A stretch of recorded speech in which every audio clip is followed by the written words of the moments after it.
tardes. Mi nombre es Viviana Chediak, yo soy jefa de división de terapia intensiva, todos me conocen, por lo menos los que están en el curso me conocen.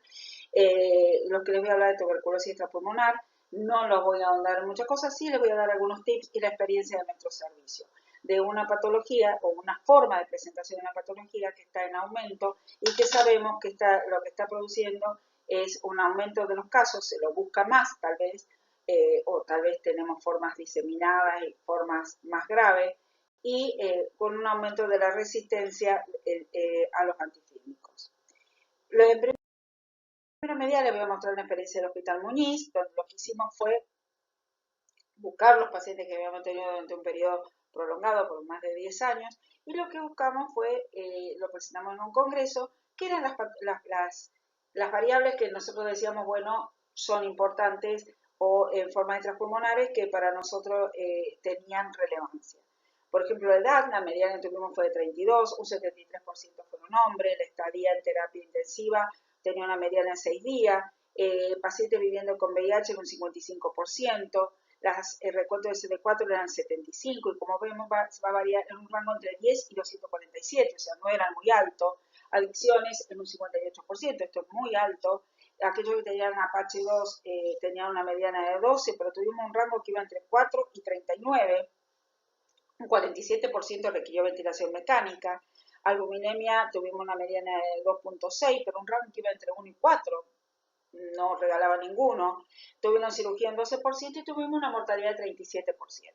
Se evaluó las variables con mortalidad con una P significativa menor de 0.05. Lo que vimos que edad mayor de 34 años, estadía en más de 7 días, que tuvieran insuficiencia respiratoria, que tuvieran hepatopatía, que tuviera compromiso el sistema nervioso central, una meningocefalitis, que tuviera shock séptico sepsis, que la albuminemia fuera igual o menor a 2.4, que estuvieran anémicos, con hemoglobina menor de 10, el Apache y la ventilación mecánica tenían relación con la mortalidad con AP significativa. ¿Qué conclusión sacamos en este trabajo? Bueno, de acuerdo a lo publicado, la mayoría de los que nosotros presentábamos eran hombres mucho más jóvenes de lo que reportaba la literatura.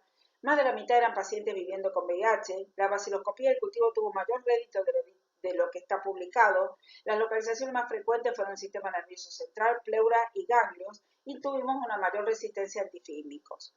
Creemos que, como conclusión de este trabajo que hicimos, que se debe considerar un tratamiento precoz ante la sospecha, sobre todo en aquellas formas diseminadas que tengan compromiso neurológico y si sobre todo hablamos de pacientes inmunodeprimidos. Otra experiencia que nosotros presentamos fueron las espondilodicitis desde el 2012 al 2017. Acá hubo más casos, tenemos un neurocirujano que diagnostica y opera muchísimo a estos pacientes, con una edad que tuvieron una mediana de 42, el 70% fueron hombres, pero algo que es de destacar fue el tiempo de evolución. Tuvieron una mediana de 201 días con un rango entre 20 y 470 días. Me parece un poco mucho, entonces esto es culpa del médico de no hacer un diagnóstico. Vivían con VIH un 40%, una mediana de CD4 de 160, tuberculosis pulmonar asociada, que la gran mayoría un 70%, otras localizaciones pulmonares en un 20%, tuvimos vaciloscopía y cultivo positivo en un 80%, tratamiento quirúrgico en un 60% y una mortalidad del 20%. ¿Cuáles fueron las localizaciones más frecuentes? La dorsal, seguida por la lumbar y la cervical. Y espondilodicitis tuvimos un 100%, absceso en un 55% y colección epidural en un 20%.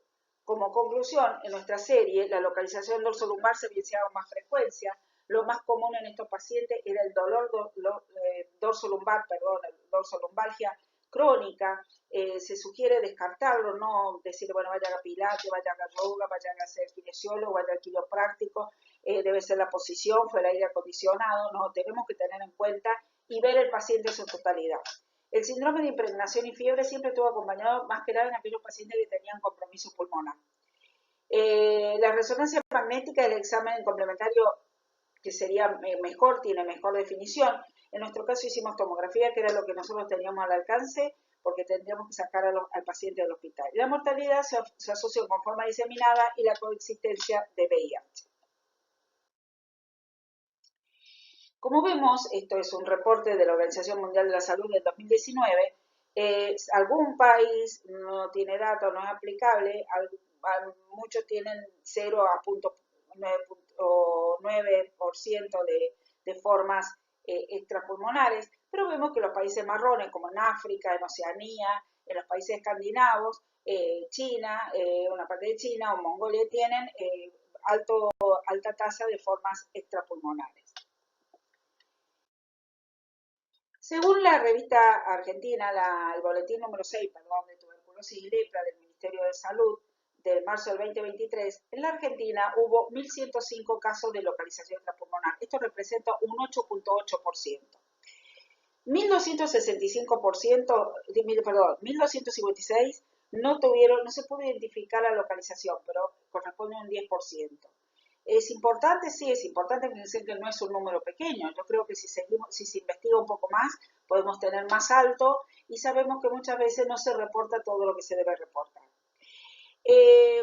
Un 1% presentaba meningitis, según este trabajo rumano del 2023, que se los aconsejo. En países desarrollados las meningitis pueden llegar al 6%. Y en países con alta incidencia de meningitis se sabe que el 50% de las meningitis bacterianas corresponden a meningitis tuberculosa. Estamos hablando de meningitis tuberculosa. ¿Cuáles son las características? Las características son que el 50% progresa a formas severas, con secuela o muerte. Hay diseminación hematógena a los ventrículos y espacio subaracnoideo. Puede ser la única manifestación, pero generalmente está acompañada de una tuberculosis a nivel pulmonar con un patrón miliar.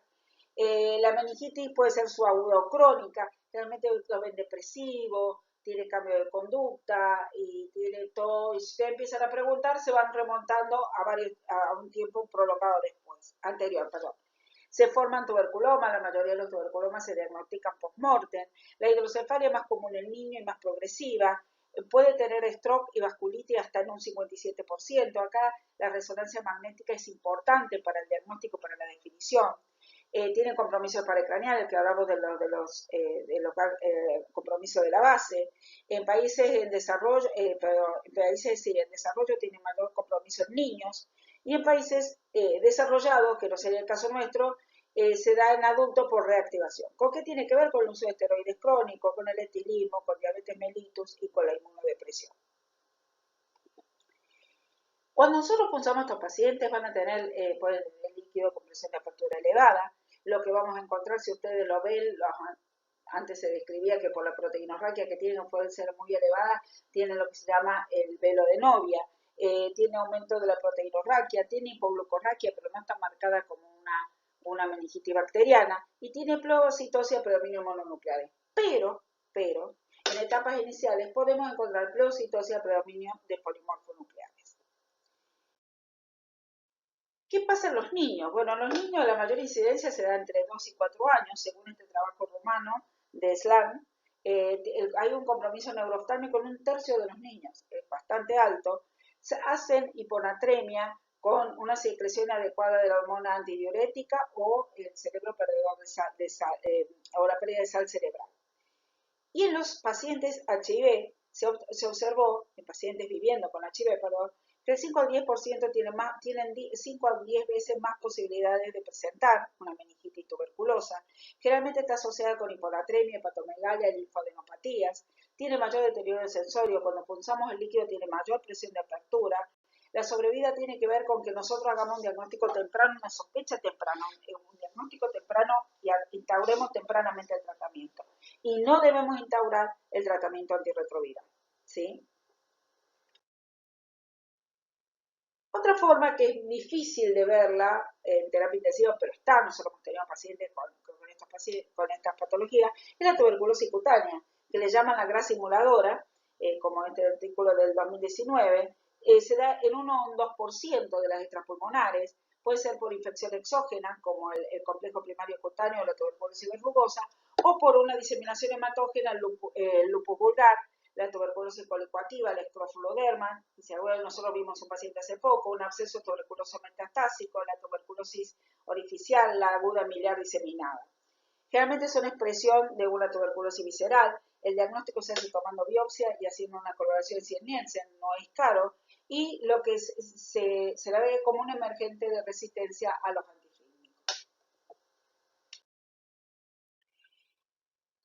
Pero esto sí lo podemos ver en terapia intensiva y son las pericarditis tuberculosas. ¿Qué pasa con este trabajo del 2020? Pregunta qué hay de nuevo. Bueno, de nuevo es que tenemos que diagnosticarla. Se ha visto una incidencia del 4% en España, un 70% en África.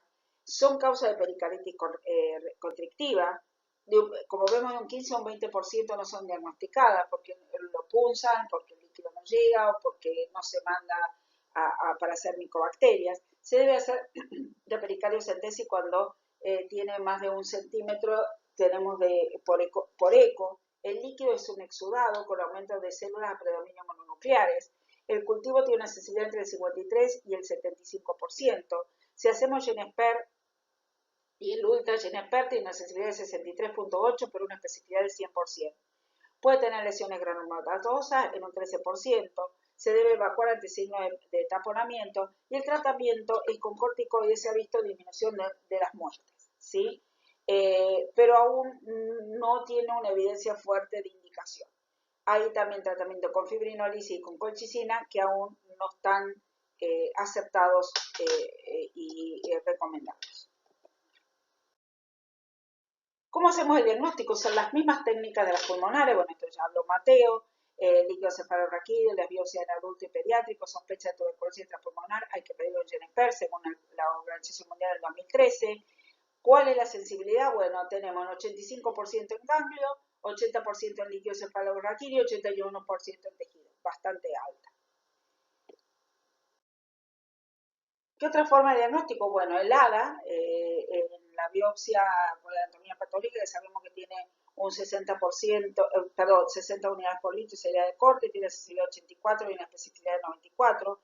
A la anatomía patológica, el directo y cultivo de líquido cefalorraquídeo, el de GeneSper. En materia respiratoria sabemos una sensibilidad de 85%, por supuesto si es positivo, mayor sensibilidad.